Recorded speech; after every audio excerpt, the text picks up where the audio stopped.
Hello, good morning, students. Students, today we will read next poem, How to Tell Wild Animals.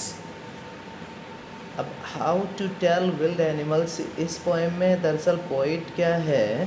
कि poet जो Caroline Wales जो है, तो वो बताते हैं कि कौन सा जो जंगली जानवर है उसके बोलने की आवाज़ किस तरीके से या कैसे, या उसका क्या उसकी पहचान है, कहाँ मिलता है, किस तरीके से, तो ये सभी इस पोएम में पोइट ने बताया है। कहता है कि this humorous poem suggests some dangerous ways to identify or tell wild animals. This humorous poem, यह जो मतलब कि एक मान के चलिए कि एक ह्यूमरस पोएम, एक मानव भावनाओं से संबंधित, ठीक है, जो एक कविता है। वैसे ह्यूमरस होता है हास्य मजाक वगैरह, ठीक है, लेकिन यह जो कविता है सजेस्ट, यह बताती है, सुझाव देती है क्या, सम डेंजरस वे, कुछ खतरनाक तरीके, टू आइडेंटिफाई, पहचान करने के, टू और टेल, या बताने के, विल्ड एनिमल्स, पशुओं के बारे में। मतलब यह जो कविता है, यह पोएम है, मतलब एक मानवीय भावनाओं पर आधारित है। कहता है कि यह मतलब कि हर किसी जीव के, या किस तरीके से किसी खतरनाक प्राणी को कैसे पहचाना जाए, तो ये सभी वो बताती है। असल में हम सभी इस बात का विश्वास करते हैं ना कि जंगली जानवर बड़े खतरनाक होते हैं, और वो कई बार हम मानव के कामों में आकर, और हम मानव के कामों को उनके कामों और व्यवहार के साथ जोड़कर देखा जाता है। तो उसी तरीके से कवि जैसे इस कविता में बताता है, ठीक है ना। फिर कहता है कि read it aloud, keeping to a strong and regular rhythm. और कहता है कि इस कविता को एक नियमित रूप से और एक नियमित सी रिदम यानी लयबद्ध तरीके से इसको पढ़ो।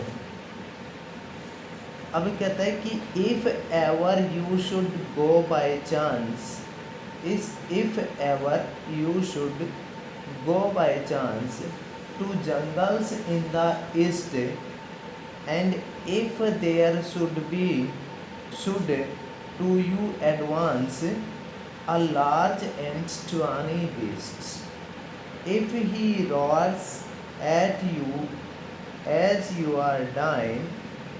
you will know it is the Asian lion.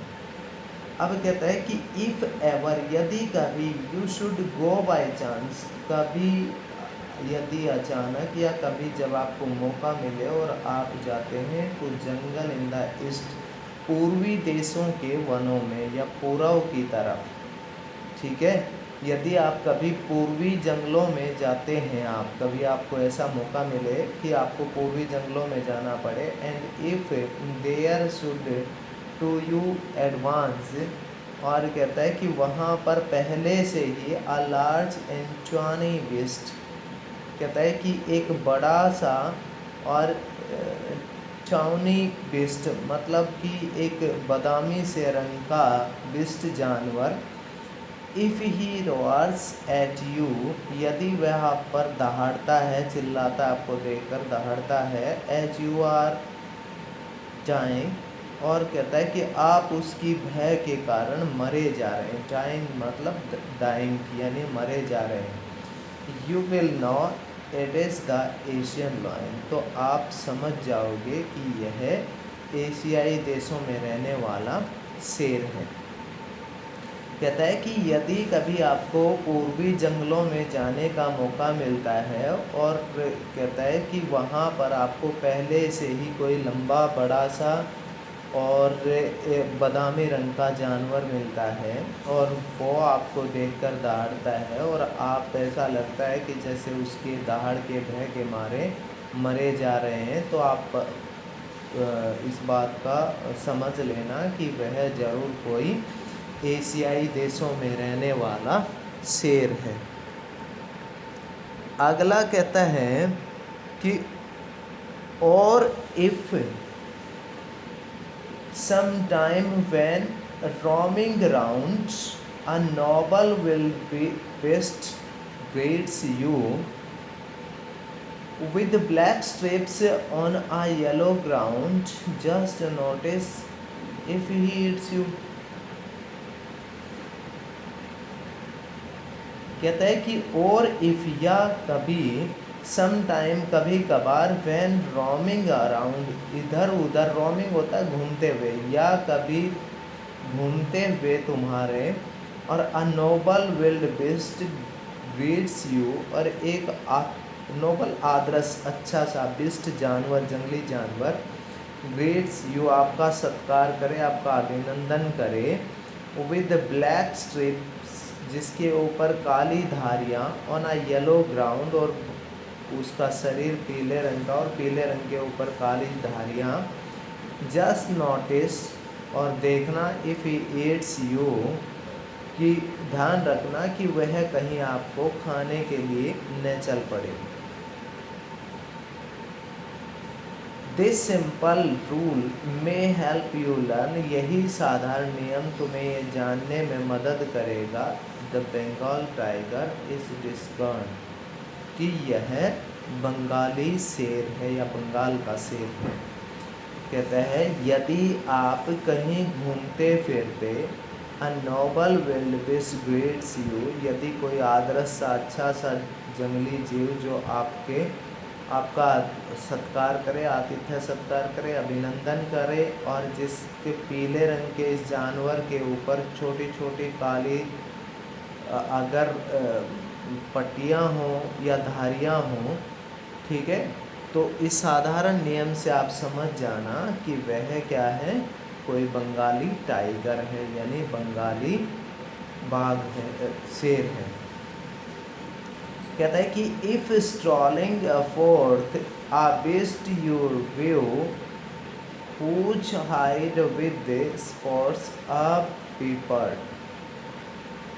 as soon as he has leapt on you, you will know it is the leopard. It will do no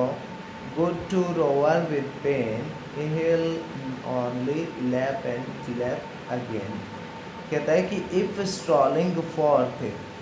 और कहता है कि यदि कहीं घूमते हुए ऐसा जानवर आ बेस्ट यू व्यू यदि आपको ऐसा जानवर दिखाई पड़े, स्ट्रॉलिंग होता है लुढ़कते हुए या घूमते हुए इधर उधर भागते हुए घूमते हुए, ठीक है। कहता है कि यदि आपको इधर उधर घूमते हुए कोई ऐसा जानवर देखे whose hide with spot is keeper, कहता है कि जिसके ऊपर काफ़ी संख्या में धब्बे हों, हुज जिसके ऊपर हाइड विद स्पॉट्स मतलब काफ़ी धब्बे हों, इस कीपर जो देखने में लगे as soon as he has leapt on you और जो ही यह आपके ऊपर लेफ्ट मतलब छलांग लगाना घात लगाना, ठीक है, आप पर छलांग लगाए you will know it is the leopard तो आप समझ जाना कि यह समझ जाएंगे कि यह तेंदुआ है, ठीक है। It will do no good to roar with pain और कहता है कि यह इतना अधिक अच्छा भी नहीं करेगा और दर्द के मारे दहाड़ेगा he will only lap and lap again और कदम भर कदम तक आपका पीछा करेगा। कहता है कि यदि फिर घूमते हुए कोई ऐसा जानवर दिखाई पड़े जिसके शरीर के ऊपर छोटे छोटे क्या मतलब कि धब्बे से हों, ठीक है, तो कहता है कि और वह जो ही आपकी तरफ लपके या झपके तो आप समझ जाना कि यह वह तेंदुआ है। और कहता है कि जो मतलब दुख के मारे या भूख के मारे जो कि आपकी तरफ दहाड़ रहा है चिल्ला रहा है और यह आपका कदम कदम मतलब आपका आगे की तरफ बढ़ने पर पीछा करेगा, ठीक है। तो बस इतना ही पढ़ेंगे स्टूडेंट्स, बाकी कल पढ़ेंगे कल।